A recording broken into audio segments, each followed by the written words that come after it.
الحمد لله رب العالمين والصلاة والسلام على سيد الأنبياء والمرسلين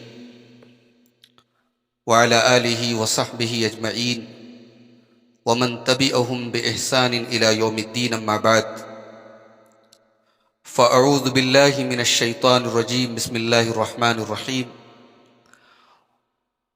وقال ربكم ادعوني أستجب لكم ان الذين يستكبرون عن عبادتي سيدخلون جہنم داخرین۔ محترم حاضرین، قرآن حکیم کی سورہ مومن کی آیت نمبر 60 آپ کے سامنے تلاوت کی گئی۔ اس آیت میں اللہ تعالیٰ نے دعا کرنے کا حکم دیا ہے۔ اللہ نے کہا ہے مجھ سے مانگو، اللہ نے کہا مجھ سے مانگو، مجھ سے دعا کرو۔ دعا کا مطلب ہی ہوتا ہے مانگنا، پکارنا، طلب کرنا، ڈیمانڈ کرنا۔ تو دعا جو ہے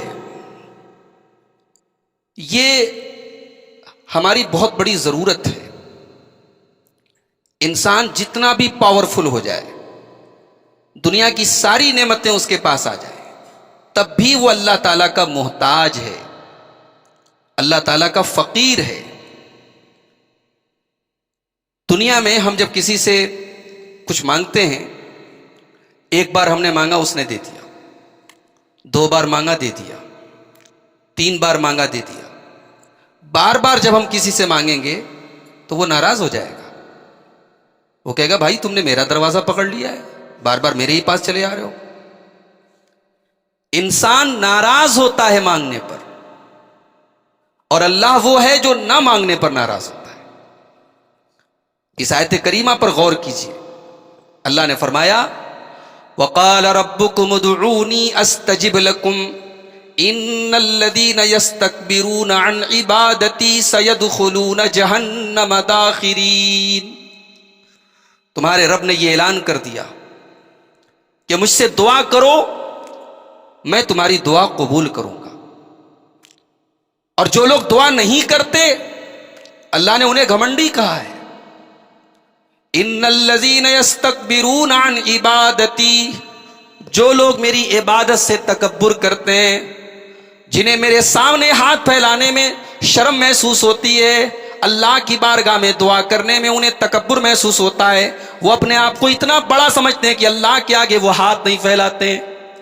ان الذین یستکبرون عن عبادتی، جو میری عبادت سے تکبر کرتے ہیں، گھمنڈ کرتے ہیں، سیدخلون جہنم داخرین، وہ ذلیل ہو کر کے جہنم میں جائیں گے۔ علامہ ابن کثیر نے اس آیت کی تفسیر میں ایک شعر لکھا ہے عربی کا، اللہ یغضب ان ترکت سؤالہ، اللہ یغضب ان ترکت سؤالہ وبنی آدم حین یسأل یغضب۔ اللہ تعالیٰ سے تم نہ مانگو تو اللہ ناراض ہوتا ہے، اور آدم کے بیٹے سے تم مانگ لو تو آدم کا بیٹا ناراض ہو جاتا ہے۔ آدم کے بیٹے سے، انسان سے مانگا جائے تو وہ ناراض ہوتا ہے، اللہ سے نہ مانگا جائے تو وہ ناراض ہوتا ہے۔ قرآن مجید کا 2 پارہ کھولیے، سورہ بقرہ آیت نمبر 186۔ وَإِذَا سَأَلَكَ عِبَادِي عَنِّي فَإِنِّي قَرِيبٌ۔ اے میرے نبی، جب آپ سے میرے بندے میرے بارے میں پوچھیں تو انہیں بتا دو کہ میں قریب ہوں۔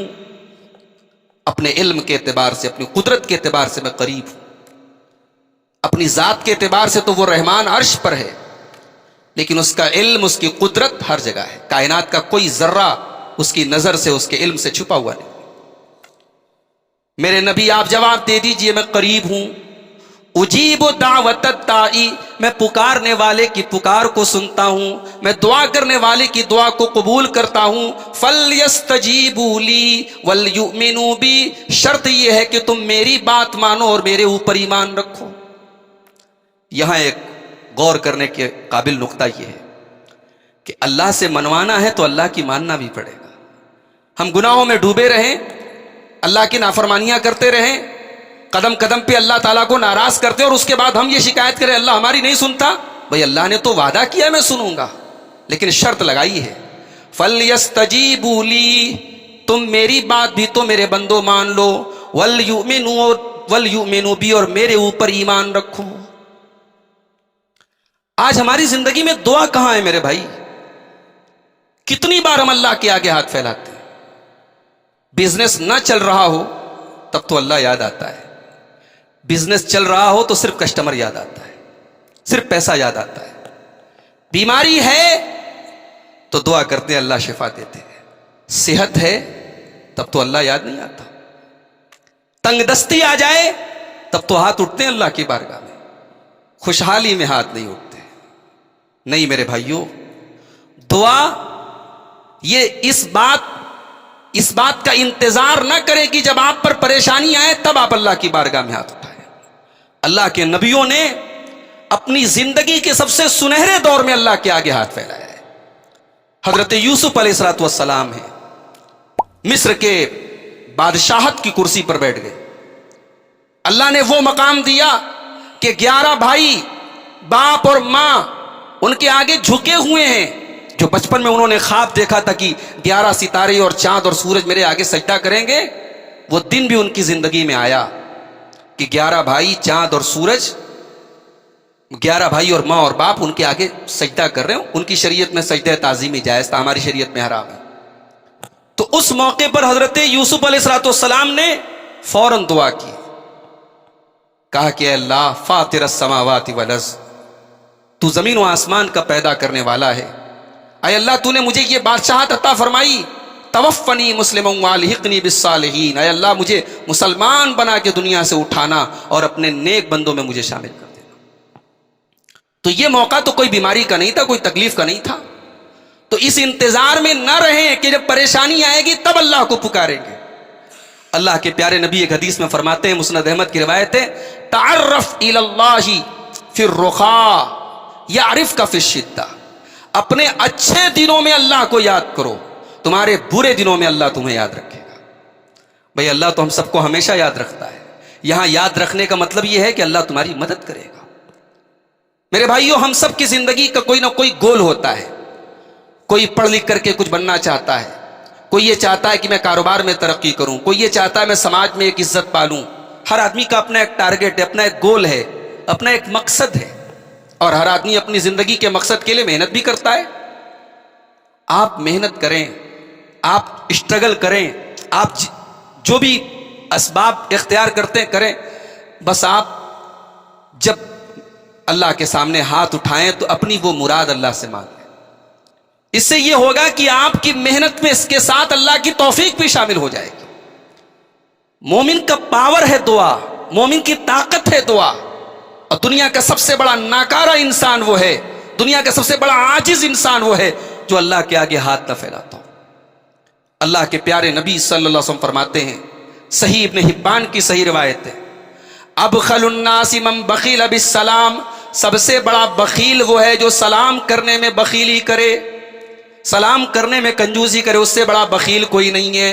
وَآجَزُ النَّاسِ مَنْ عَجَزَ عَنِ الدُّعَاءِ، اور سب سے بڑا عاجز وہ ہے، سب سے بڑا ناکارہ وہ ہے جو دعا کرنے سے عاجز ہو جائے، جو دعا کرنے سے ناکارہ ہو جائے۔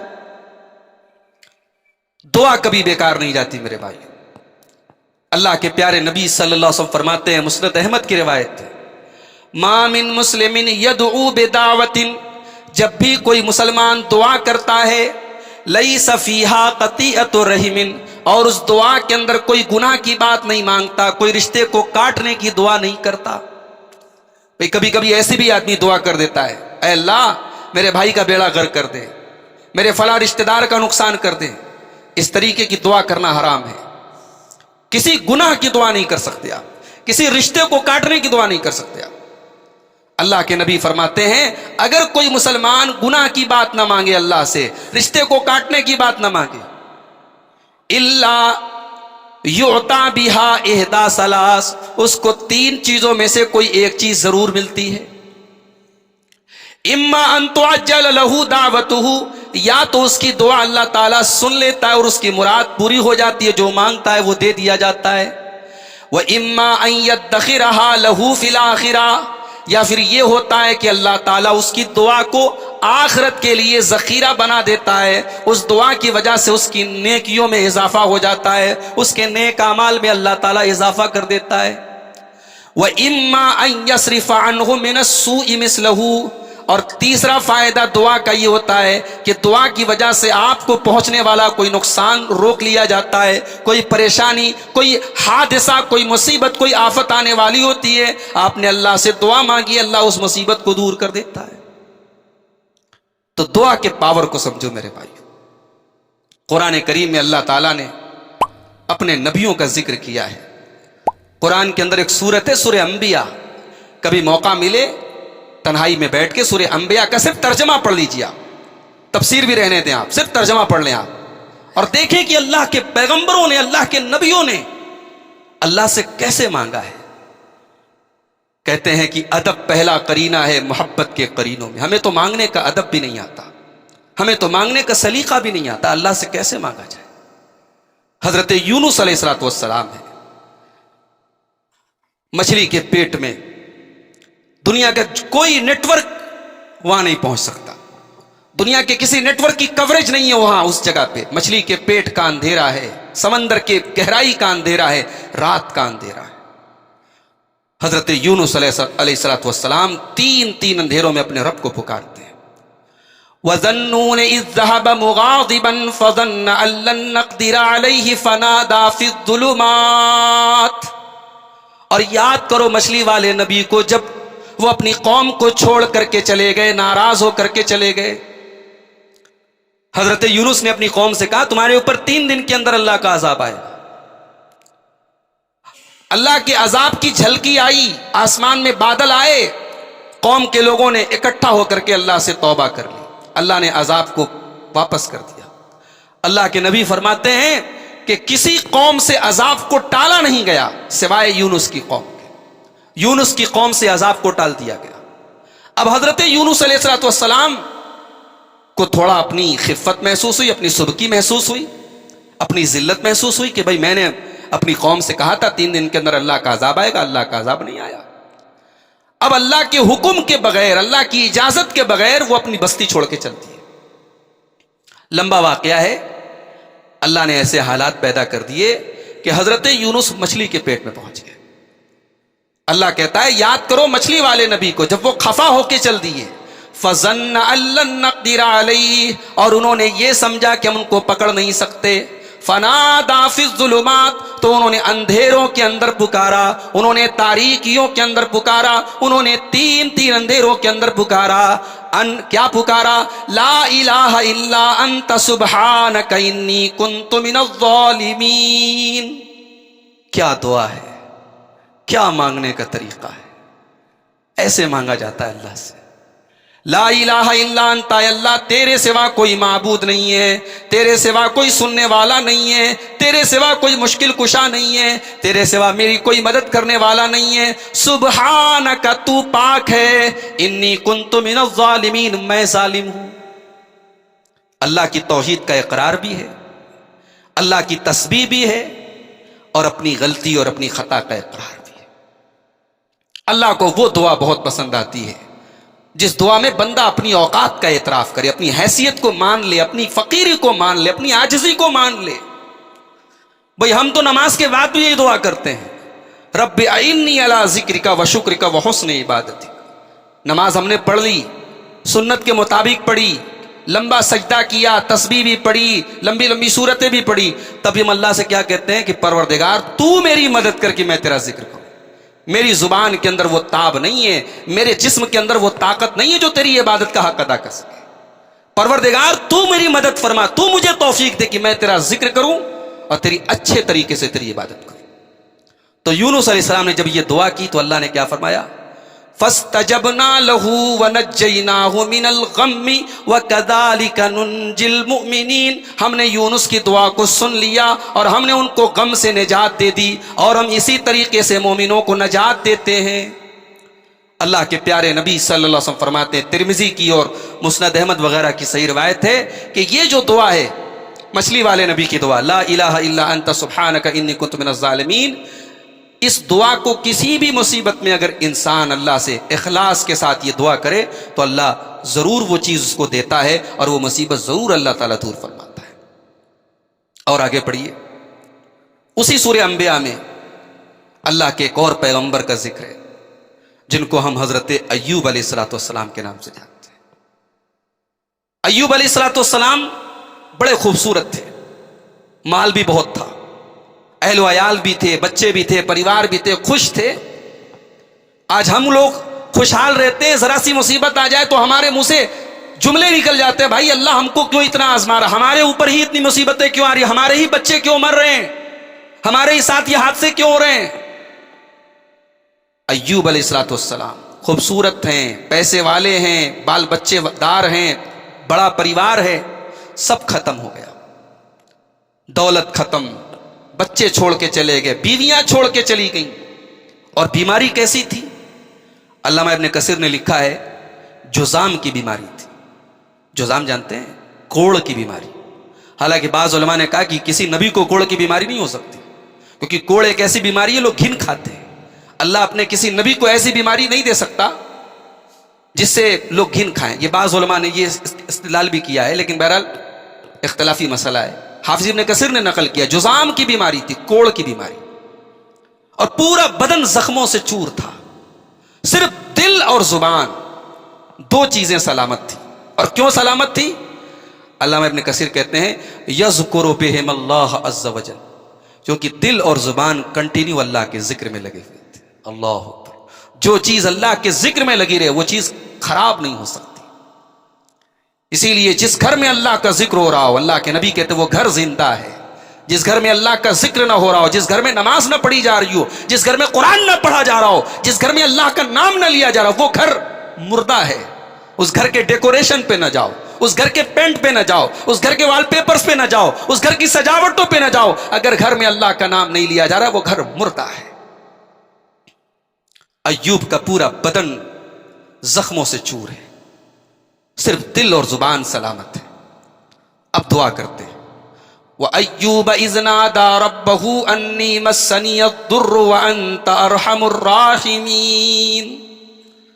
اور یاد کرو میرے بندے ایوب کو، جب انہوں نے اپنے رب کو پکارا اور کہا کہ اے میرے پروردگار مجھے یہ بیماری پہنچی ہے، مجھے یہ تکلیف پہنچی ہے، وَأَنْتَ أَرْحَمُ الرَّاحِمِينَ، اور تو تو سب سے بڑا رحم کرنے والا ہے، تو رحم کرتا ہے میرے رب، تو میرے اوپر بھی رحم فرما، تو مجھے اس تکلیف سے نجات عطا فرما۔ اللہ نے دعا قبول کی۔ فَاسْتَجَبْنَا لَهُ فَكَشَفْنَا مَا بِهِ مِن ضُرٍّ وَآتَيْنَاهُ أَهْلَهُ وَمِثْلَهُم مَّعَهُمْ رَحْمَةً مِّنْ عِندِنَا وَذِكْرَىٰ لِلْعَابِدِينَ۔ ہم نے ایوب کی دعا کو سن لیا، ہم نے ایوب کی بیماری کو دور کر دیا، ان کے پریوار کو بھی لوٹا دیا، ان کے بچوں کو بھی لوٹا دیا، اور جتنے بچے تھے جتنا پریوار تھا ان سے اور زیادہ ان کا ڈبل ان کو عطا فرمایا۔ ایوب نے اللہ کو پکارا۔ دعا کے پاور کو محسوس کرے میرے بھائی۔ میں نے کسی کے بارے میں پڑھا تھا، غالباً نیپولین بوناپارٹ کے بارے میں پڑھا تھا، اس نے کہا تھا کہ میری ڈکشنری میں امپاسبل کا لفظ نہیں ہے، میرے لیے کچھ امپاسبل نہیں ہے، میں اپنی زندگی کے لیے کسی چیز کو امپاسبل نہیں سمجھتا۔ ظاہر ہے بڑا آدمی تھا، بڑا ہی ہانک رہا تھا، مگر حقیقت میں ایک بات بولوں، ایک مومن جو واقعی میں مومن ہو اس کی ڈکشنری میں امپاسبل کا لفظ نہیں ہونا چاہیے۔ مومن کے لیے امپاسبل کیا ہو سکتا ہے؟ جو یہ ایمان رکھتا ہو کہ میرا رب وہ ہے جو علی کل شیء قدیر ہے۔ جب مومن کا یہ ایمان ہے تو پھر مومن کسی چیز کو امپاسبل نہیں سمجھتا۔ ہمارے معاشرے میں اگر کوئی آدمی 60 سال کا ہو جائے، 65 سال کا ہو جائے، عورت 50 کے پار کی ہو جائے، یہ ہم تو یہی سمجھتے ہیں اب اس کو اولاد نہیں ہو سکتی۔ میڈیکلی بھی ایسی عورت ایسا مرد اولاد کے قابل نہیں مانے جاتے۔ بھئی ایک عمر ہوتی ہے ہر چیز کی، اس کے بعد یہ ہوتا ہے کہ اولاد کے راستے بند ہو گئے۔ حضرت زکریا علیہ السلام اللہ کے ایک نبی ہیں، بڑھاپے کی عمر میں پہنچ چکے ہیں، بال سفید ہو چکے ہیں، جسم کمزور ہو چکا ہے، بدن میں جھریاں پڑ چکی ہیں، اللہ کی بارگاہ میں دعا کرتے ہیں۔ اور کیا دعا کرتے ہیں، ذرا دعا کے الفاظ دیکھیے، سورہ مریم کی آیات ہے، پڑھتے چلے جاؤ رونگٹے کھڑے ہو جاتے ہیں۔ کاف ہا یا عین صاد ذکر رحمت ربک عبدہ زکریا اذ نادى ربہ نداء خفیا قال رب انی وہن العظم منی واشتعل الراس شیبا ولم اکن بدعائک رب شقیا. یاد کرو میرے بندے زکریا کو، جب اس نے اپنے رب کو چپکے سے پکارا. اللہ کو وہ دعا بہت بھاتی ہے جو تنہائی میں پکارا جائے، چپکے سے پکارا جائے، پرائیویٹلی، تنہائی میں، اکیلے میں اللہ کو پکارا جائے. دنیا سو رہی ہو اور ہم اللہ سے باتیں کر رہے ہو، اللہ کو وہ دعا بڑی پسند آتی ہے. حضرت زکریا نے تنہائی میں، اکیلے میں اللہ کو پکارا. کہا پروردگار رب انی وہن العظم منی، میری ہڈیاں کمزور ہو گئی ہیں، واشتعل الراس شیبا، میرے بال پک چکے ہیں، ولم اکن بدعائک رب شقیا، لیکن پروردگار تیرے در سے میں مایوس نہیں ہوا ہوں، تیرے آگے ہاتھ پھیلانا میں نے نہیں چھوڑا ہے، تجھ سے اولاد کا سوال کرنا میں نے نہیں چھوڑا ہے. وانی خفت الموالی من ورائی وکانت امراتی عاقرا فہب لی من لدنک ولیا.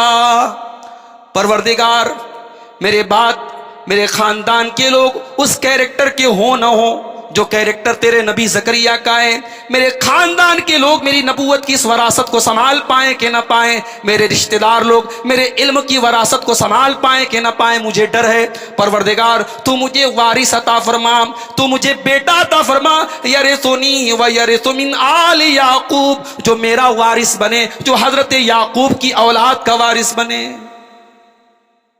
نبیوں کی وراثت مال نہیں ہوتی، نبیوں کی وراثت ان کا علم ہوتا ہے، ان کا تقوی ہوتا ہے، ان کی دینداری ہوتی ہے. اسی لیے حضرت فاطمہ رضی اللہ تعالیٰ عنہا جب حضرت ابوبکر صدیق کے پاس آئیں کہ اللہ کے نبی کی وراثت میں آپ کے ترکہ میں ایک باغ تھا، فتق کا باغ، تو حضرت فاطمہ کو یہ لگا کہ شاید وہ وراثت میں مجھے ملنا چاہیے، تو حضرت ابوبکر صدیق کے پاس مانگنے کے لیے آئیں. تو حضرت ابوبکر صدیق نے کہا کہ اے نبی کی بیٹی، اللہ کے پیارے نبی کو میں نے فرماتے ہوئے سنا ہے کہ نحن معاشر الانبیاء لا نورث، کہ ہم نبیوں کی وراثت مال نہیں ہوتی، ما ترکنا صدقہ، ہم جو چھوڑ کے جائیں سب صدقہ ہوتا ہے، نبی کی وراثت تقسیم نہیں ہوتی ان کے رشتہ داروں. اب یہ بعض جو گستاخ ہیں صحابہ کے، وہ اس کو بنیاد بنا کے حضرت ابوبکر پر لعن طعن کرتے ہیں، کہتے ہیں کہ حضرت فاطمہ کا حق مارا، حضرت فاطمہ کو حق نہیں دیا. ارے بھائی، حضرت فاطمہ کا اگر انہوں نے نعوذ باللہ حق مارا، نعوذ باللہ ثم نعوذ باللہ، تو بھئی ان کی بیٹی عائشہ بھی تو نبی کی بیوی تھی. نبی کی وراثت میں اگر نبی کی وراثت جیسے سب کی وراثت تقسیم ہوتی، نبی کی وراثت بھی تقسیم ہوتی، تو 12.5% تو نبی کی بیویوں کا بھی تھا نا. تو کیا حضرت ابوبکر نے اپنی بیویوں کو بھی محروم رکھا؟ پہلا سوال. دوسرا سوال، اگر حضرت ابوبکر نعوذ باللہ اتنے ہی لالچی تھے کہ نبی کی بیٹی کو وہ باغ نہیں دیا، تو کیا وہ باغ حضرت ابوبکر نے ہڑپ لیا؟ نعوذ باللہ. حدیث بتاتی ہے، تاریخ بتاتی ہے کہ حضرت ابوبکر نے اس باغ کی ساری آمدنی بیت المال میں ٹرانسفر کی، کہ وہ نبی کا ترکہ ہے، نبی کا ترکہ صدقہ ہوتا ہے، وہ کسی کے پرسنل یوز میں نہیں آئے گا، وہ صدقہ ہے. تیسری بات، جب حضرت علی کا دور آیا، جب علی خلیفہ ہو گئے، تو اگر ابو بکر نے حق مارا، عمر فاروق نے حق مارا، عثمان غنی نے حق مارا، تو علی کا دور آیا، علی اپنا حق لے لیتے. علی نے بھی ایز اٹ از جو سچویشن تھی اس سچویشن کو برقرار رکھا، گویا علی نے بھی یہ تسلیم کیا کہ ابو بکر کا فیصلہ صحیح تھا. لوگ گپیں لڑاتے ہیں اور ان قصے کہانیوں کو بنیاد بنا کے، جھوٹی باتیں بنا کر کے اپنے ممبروں پہ کھڑے ہو کے لوگوں کو رلاتے ہیں کہ تو کو نبی کی بیٹی کے ساتھ ظلم ہوا. بھائیو، نبی کی وراثت مال نہیں ہوتی. اگر نبی کی وراثت مال مانتے ہو تو پھر یہ بھی مانو کہ اللہ کا بندہ زکریا نعوذ باللہ، ان کو یہ فکر تھی کہ میرا مال میرے بعد میرے رشتہ دار لوگ ہڑپ لیں گے، مجھے بیٹا مل جائے جو میرا مال سنبھال لے. یہ کتنی کمزرفی کی بات ہے، کتنی چھوٹی بات ہے. ایک نبی کو اپنی پراپرٹی کی فکر ہوگی؟ نہیں، نبی کو اپنے علم کی فکر ہے، نبی کو اپنی نبوت کی فکر ہے، نبی کو اپنی تقوی کی فکر ہے، نبی کو اپنی دینداری کی فکر ہے. کہا کہ اے اللہ مجھے ایسا بیٹا دے جو میرا وارث بنے. اب بعض لوگ کہتے ہیں کہ بھائی نبیوں کی وراثت بھی تقسیم ہوتی ہے. قرآن میں ہے کہ داؤد کے وارث بنے سلیمان.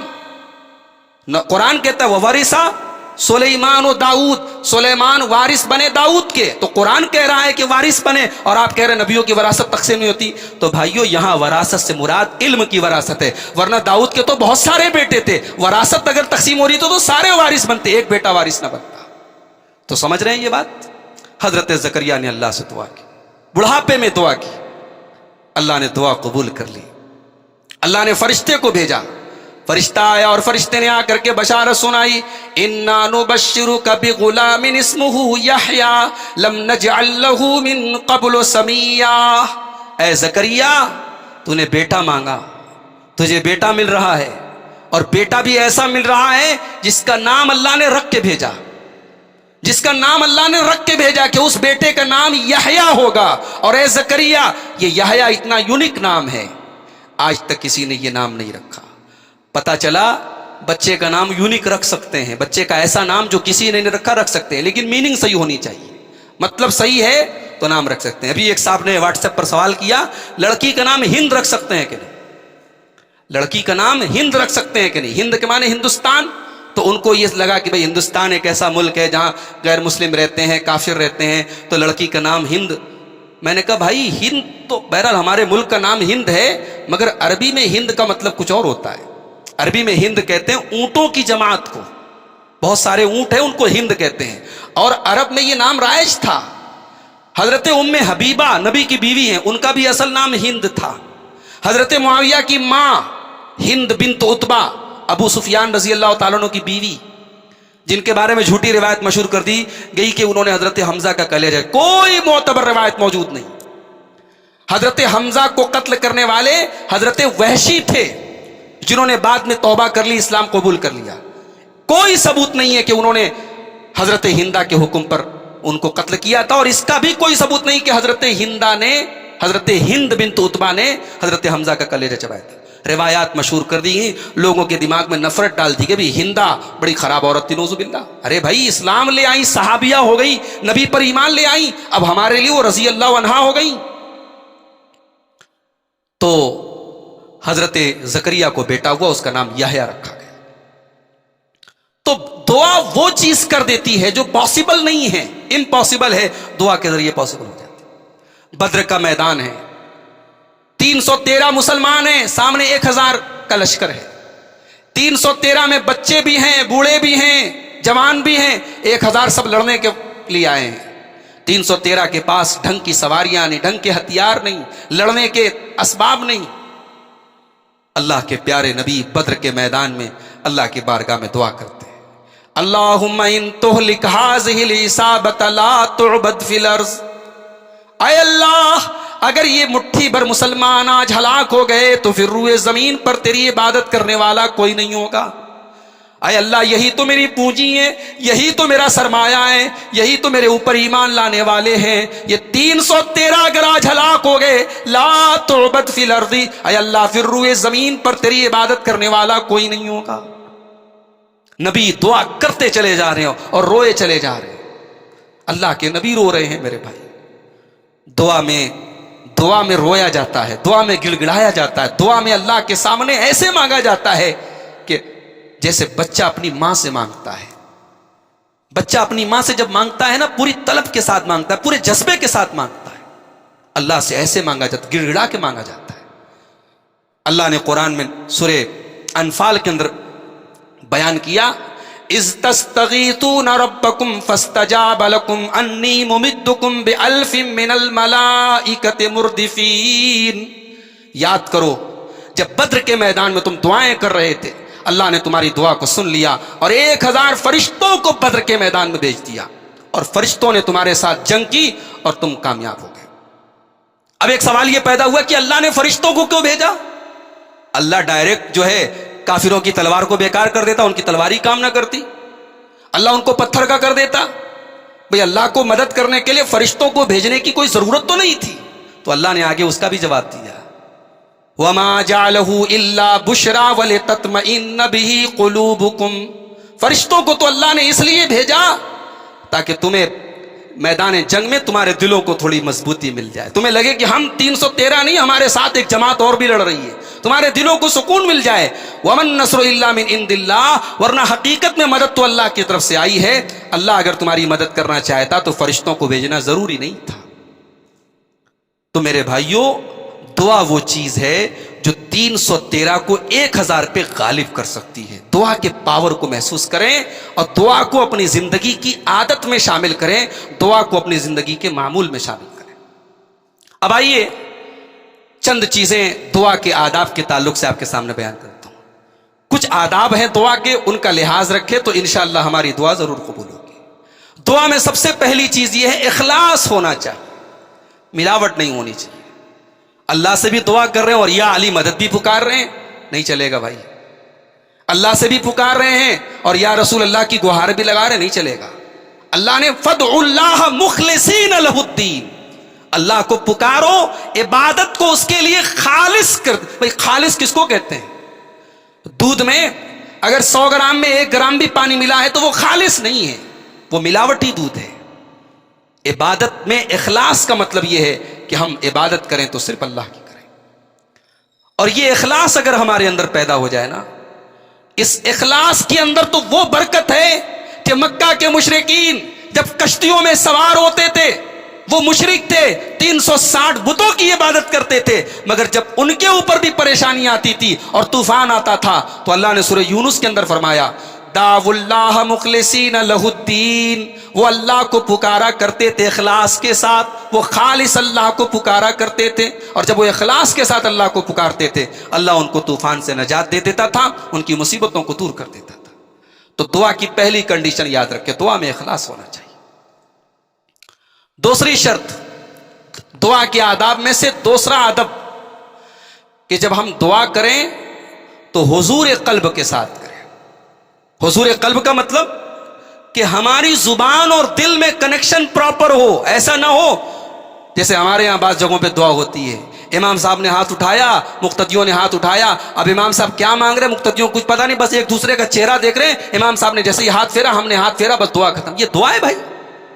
یہ تو رسم ہے جو آپ نے پوری کر لی، یہ فارمیلٹی ہے جو آپ نے پوری کر لی. دعا تو وہ ہوتی ہے کہ آپ کی زبان پہ جو چل رہا ہے آپ کا دل اس کو ریڈ کر رہا ہے، دل اور زبان کا کنیکشن پراپر ہے.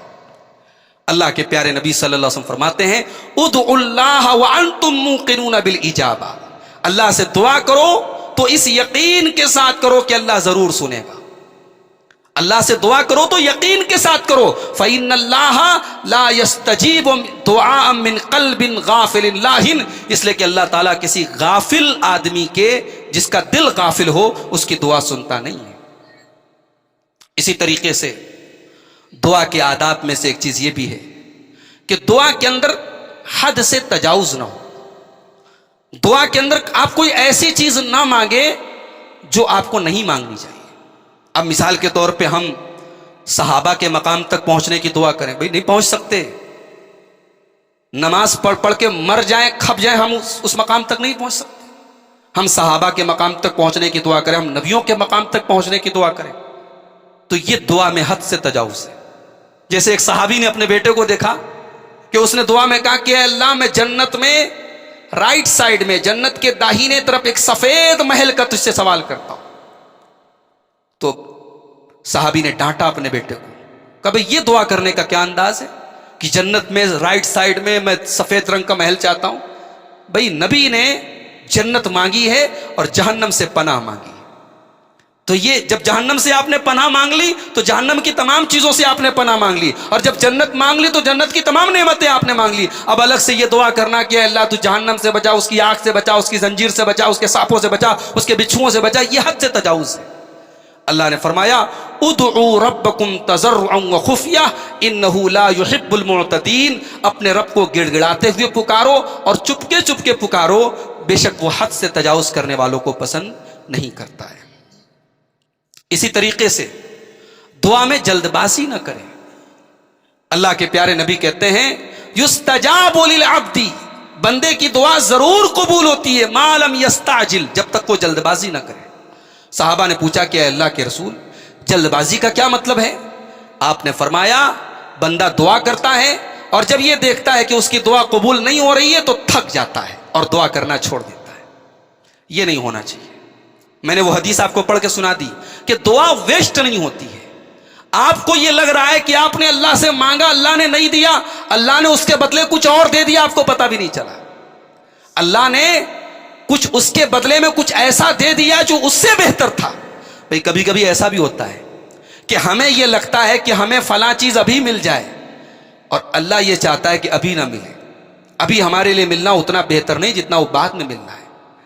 بھئی اللہ کے نبی اگر مکہ سے نہ نکالے گئے ہوتے, مکہ سے نہ نکالے گئے ہوتے, ہجرت نہ کرنا پڑا ہوتا, تو اسلام کو وہ کامیابی نہ ملتی جو فتح مکہ کے موقع پر ملی. وہ جو شان سے اللہ کے نبی 8000 صحابہ کے جھرمٹ میں جب مکے میں داخل ہوئے, اللہ اکبر کی صدائے بلند کرتے ہوئے, اور تلوار سے آپ نے خانہ کعبہ کے بتوں کو گرایا, یہ شان نہیں پیدا ہو سکتی تھی میرے بھائیو اگر وہ حالات نہ آتے. تو ہم بسا اوقات ایسا ہوتا ہے ہمیں یہ لگتا ہے یہ چیز ہمارے حق میں بہتر ہے, لیکن اللہ کو زیادہ پتا ہے کہ ہمارے حق میں کیا بہتر ہے. اسی طریقے سے دعا کے آداب میں سے ایک چیز یہ بھی ہے کہ دعا کے پہلے اللہ کی حمد و ثنا بیان کریں, اللہ کے نبی پر درود پڑھیں. حمد و ثنا بیان کرنے کے لیے سب سے بہترین طریقہ یہ ہے سورہ فاتحہ پڑھ دیں, اور درود پڑھنے کے لیے درود ابراہیمی پڑھ دیں. میں تو الحمدللہ اسی طریقے پر عمل کرتا ہوں. دعا میں سب سے پہلے سورہ فاتحہ پڑھتا ہوں, اور ہم سب کو پڑھنا چاہیے, اور اس کے بعد درود شریف پڑھیں. اس کے بعد آپ وہ دعائیں پڑھیں جو قرآن میں ہیں. ربنا آتنا فی الدنیا حسنہ وفی الآخرۃ حسنہ وقنا عذاب النار. ربنا ظلمنا انفسنا وان لم تغفر لنا وترحمنا لنکونن من الخاسرین. لا الہ الا انت سبحانک انی کنت من الظالمین. رب اشرح لی صدری ویسر لی امری واحلل عقدۃ من لسانی یفقہوا قولی.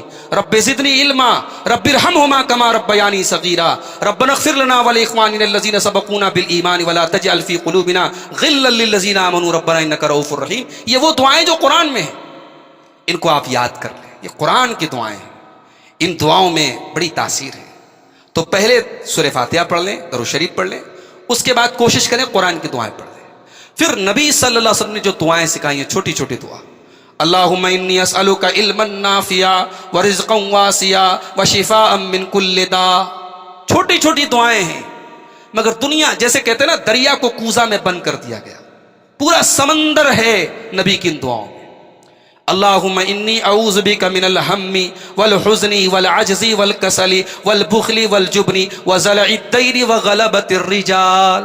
دنیا کی ہر تکلیف سے پناہ مانگ لیا.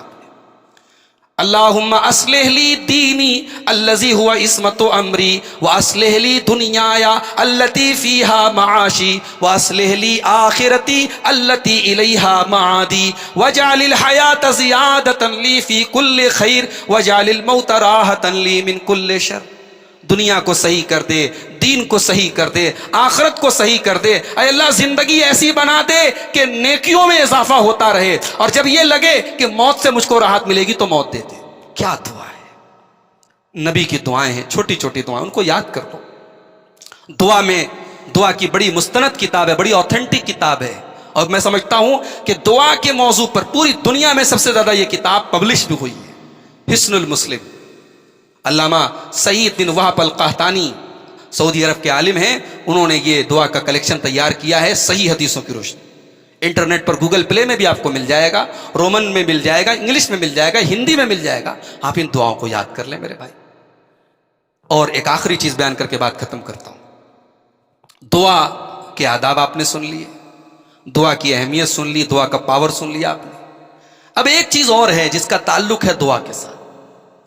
آپ کے گھر میں, آپ کے سماج میں, آپ کے پریوار میں, آپ کے محلے میں برائی اگر ہو رہی ہے, اس برائی سے روکیے. برائی سے روکنا اور بھلائی کا حکم دینا یہ ہم سب کی ذمہ داری ہے, اور یہ ذمہ داری اگر ہم نہیں نبھائیں گے تو ہماری دعا نہیں سنی جائے گی.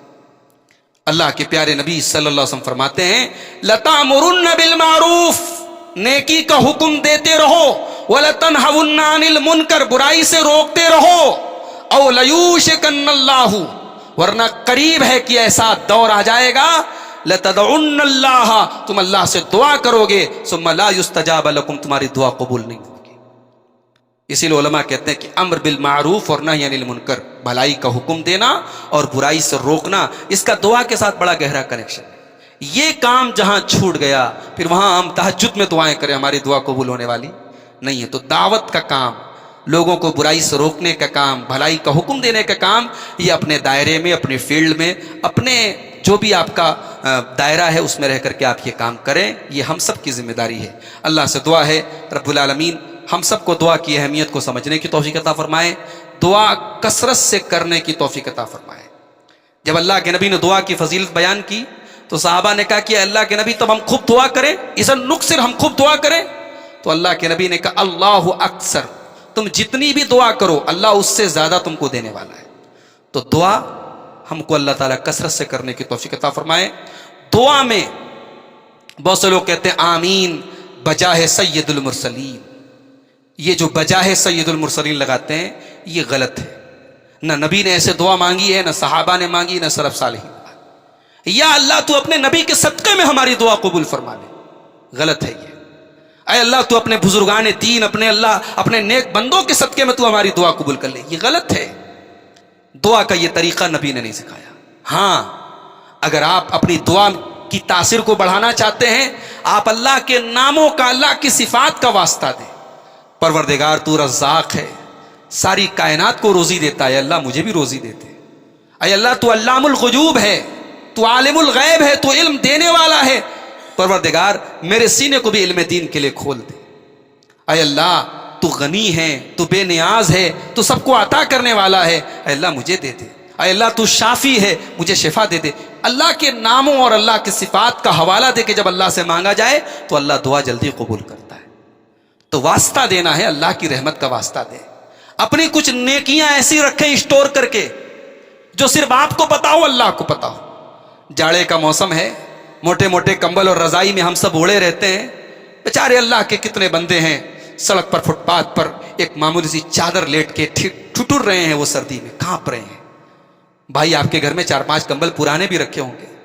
2-4 کمبل نکالو، ایک دن بائک سے نکلو، دورے پر نکلو، اپنے ایک ساتھی کو لے لو اور دیکھو کوئی لیٹا ہوا ہے اللہ کا بندہ. اس سے مطلب نہیں وہ مسلمان ہے کہ غیر مسلم، انسان ہے، آدم کی اولاد ہے، جاؤ اس کو کمبل اڑا دو. یہ نیکی ہے، یہ اخبار میں نہیں چھپے گی، یہ واٹس ایپ پر کہیں اس کا نام نہیں آئے گا، فیس بک پر کہیں فوٹو نہیں چھپے گا آپ کا، لیکن یہ نیکی آپ کی دعا میں کام آئے گی. ان نیکیوں کو آپ بنیاد بنا سکتے کہ اللہ کچھ نیکیاں میں نے ایسی بھی کی ہیں جو میں جانتا ہوں، تو جانتا ہے. اے اللہ اگر یہ کام میں نے تجھے راضی کرنے کے لیے کیا تھا، میں بڑی مصیبت میں ہوں، پروردگار تو میری مصیبت کو دور کر دے. پھر آپ دیکھیں آپ کی مصیبتیں کیسے دور ہوتی ہیں انشاءاللہ. تو یہ بھی ایک کرنے کا کام ہے میرے بھائیوں. دعا کے سلسلے میں ہمیں خدمت خلق کا جذبہ بھی اپنے اندر پیدا کرنا چاہیے، لوگوں کے کام آنا چاہیے. کتنے سماج میں آپ جب سروے کریں گے، جائزہ لیں گے، گلی گلی میں، محلے محلے میں، قدم قدم پہ آپ کو ضرورت مند ملیں گے. اللہ نے ہمیں بہت ساری ایسی چیزوں سے نوازا ہے جو دوسروں کے پاس نہیں ہے میرے بھائی. رہنے کو ڈھنگ کی چھت نہیں ہے لوگوں کے پاس، تنگ کمرے ہیں، ڈھیر سارے بچے ہیں، جوان بیٹیاں ہیں، کیسے لوگوں کی زندگیاں گزر رہی ہیں. کبھی آپ حالات کا جائزہ لیں تو لوگوں کی جیسے بھی آپ مدد. کتنی غریب بچیاں ہیں، شادی کی تاریخ پڑ گئی، ماں باپ پریشان ہیں، بچے کی شادی کیسے کرے، فکر میں گھل رہے ہیں. بچے جوان ہو گئے، 30-30 سال کے ہو گئے، ان کی شادی نہیں کر پا رہے. شادی میں بھی آپ زکوٰۃ کی رقم دے سکتے ہیں. علماء کا فتویٰ موجود ہے، شادی بھی انسان کی ضروریات میں سے، گھر مکان بھی انسان کی ضروریات میں سے ہیں. آپ زکوٰۃ کے ذریعے، صدقے کے ذریعے، خیرات کے ذریعے آپ مدد کریں اور بغیر کسی پبلسٹی کے کریں، اللہ کو راضی کرنے کے لیے کریں. اور ان نیکیوں کے ذریعے پھر آپ اللہ سے دعا مانگے، ضرور انشاءاللہ آپ کی دعا قبول ہوگی. اللہ تعالیٰ سے دعا ہے رب العالمین خدمت خلق کا جذبہ بھی ہم سب کو اپنے اندر پیدا کرنے کی توفیق عطا فرمائے. آمین. وآخر دعوانا الحمد للہ رب العالمین. والسلام علیکم ورحمۃ اللہ وبرکاتہ.